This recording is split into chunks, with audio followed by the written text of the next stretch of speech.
7 nakatao na miyembro ng communist terrorist groups mula sa iba't ibang unit ng Northeastern Mindanao Regional Committee ang sabay-sabay na sumuko sa 36th Infantry Battalion, 65th Infantry Battalion at 30th Infantry Battalion na nasa ilalim ng operational control ng 901st Infantry Brigade noong Pebrero 21. Kinilala ang mga sumukong rebelde na sina Cristal Malaya Sagbigsal alias Islao at Jerry Orvoc Manligues alias Jigjig, miyembro ng Sub-Regional Centro de Gravedad Westland. Kasama rin ang dalawang kasapi ng milisya ng bayan na sina Gilbert Quiñones Azarcon alias Jose at Vangeline Alimbuyong alias Maria na sumuko naman sa 36 IB sa ilalim ng pamumuno ni Lieutenant Colonel Vincent Veray sa Barangay Puyat Carmen, Surigao del Sur.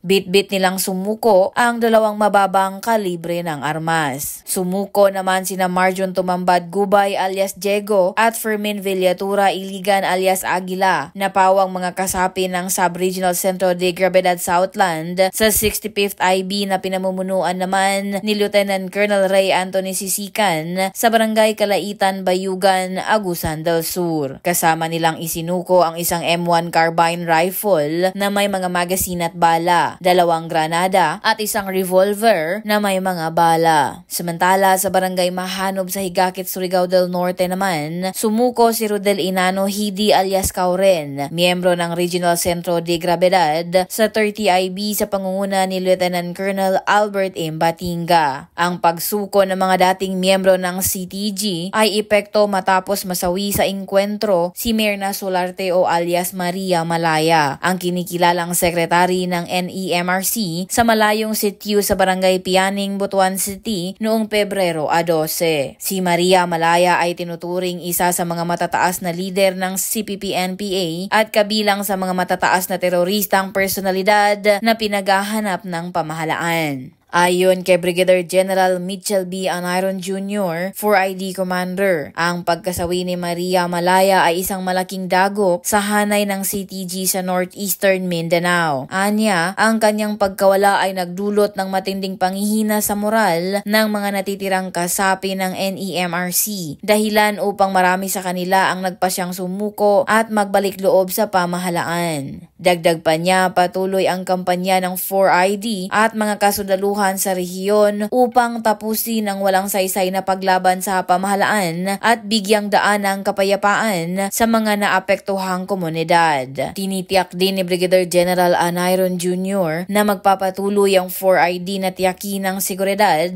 at kaayusan sa kanilang area of responsibility sa rehiyon ng Caraga at Northern Mindanao. Napapanahong balita, serbisyo publiko para sa Pilipino. Jay Hapas, 4ID News.